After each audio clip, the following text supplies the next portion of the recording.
everyone, my name is Tessa and welcome to Zola Handmade Goods. A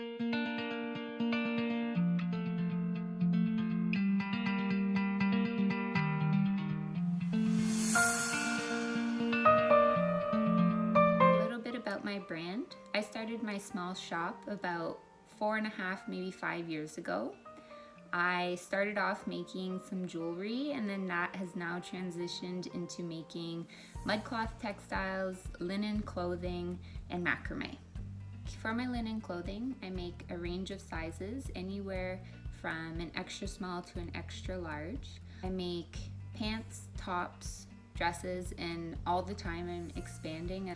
I'm starting kid clothing as well as textiles for your home, so specifically duvet covers with matching pillowcases, and then I'd like to start making sheets and flat sheets and top sheets. I also do a little bit of natural dyeing, so once I'm set up a little bit better at my home, I'll start to naturally dye all of those linens I just spoke about. The linen that I use for my clothing is European linen. I'm also working towards sourcing linen from Canada, but currently it is from Europe. The mudcloth that I use in my mudcloth pillows, I buy from a supplier who buys the mudcloth from Africa. On the back, I use an organic cotton from a Canadian brand, and the macrame rope I use for all my macrame items are also purchased from Canada. I've always been inspired by what people are capable of doing just with their two hands. And I've always been very creative, very passionate about making things. And typically what would happen is I'd make something for my home, and then I'd have friends and family who would be quite interested in maybe having the same thing in their home. So then I thought I could probably make money off of this. So why not just start making them at big quantities and see how that goes. I love doing farmers markets. That's my favorite place to sell, and I have some of my items in stores in Wakefield, Quebec, and in Ottawa, Ontario. Other than that, I just work from home, and I have my own little studio upstairs, and I sell online. One of the most important aspects of my small business is that I don't produce waste.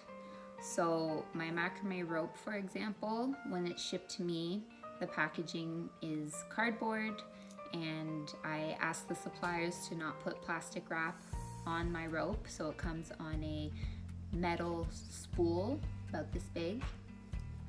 My linen clothing is wrapped in brown paper, so there's no plastic packaging involved with that, as well as my mudcloth. My mudcloth comes to me in a brown cardboard box, and that's it.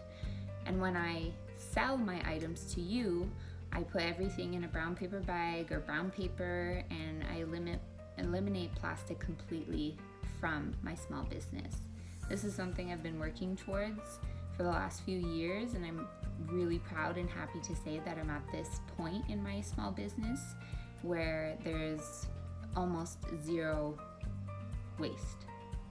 Everything is handmade by me in the comfort of my own home. So I have a little studio upstairs that I'd be happy to show you guys.